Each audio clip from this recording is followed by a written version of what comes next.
गरीबी और अमीरी। दीन भाई अपने ऊंचे पद पर घमंड करे और धनवान अपनी नीची दशा पर, क्योंकि वह घास के फूल की तरह जाता रहेगा, क्योंकि सूर्य उदय होते ही कड़ी धूप पड़ती है और घास को सुखा देती है और उसका फूल झड़ जाता है और उसकी शोभा जाती रहती है। इसी प्रकार धनवान भी अपने मार्ग पर चलते चलते धूल में मिल जाएगा। परख और प्रलोभन।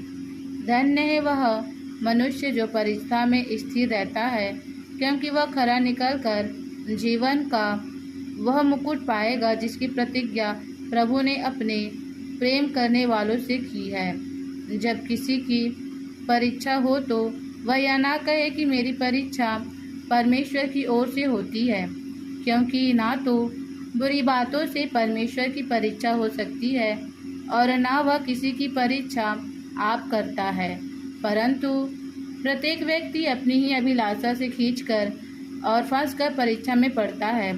फिर अभिलाषा गर्भवती होकर पाप को जनती है और पाप जब बढ़ जाता है तो मृत्यु को उत्पन्न करता है।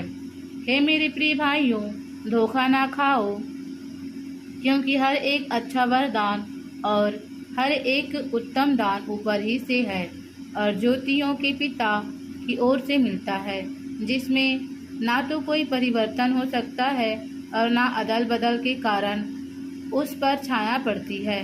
उसने अपनी ही इच्छा से हमें सत्य के वचन के द्वारा उत्पन्न किया, ताकि हम उसकी सृष्टि की हुई वस्तुओं में से एक प्रकार के प्रथम फल हो। सुनना और करना।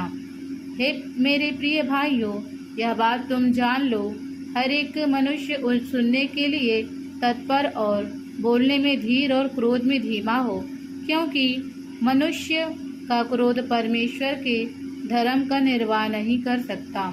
इसलिए सारी मलिनता और बैर भाव को बढ़ती को दूर करके उस वचन को नम्रता से ग्रहण कर लो जो हृदय में बोया गया और जो तुम्हारे प्राणों का उद्धार कर सकता है।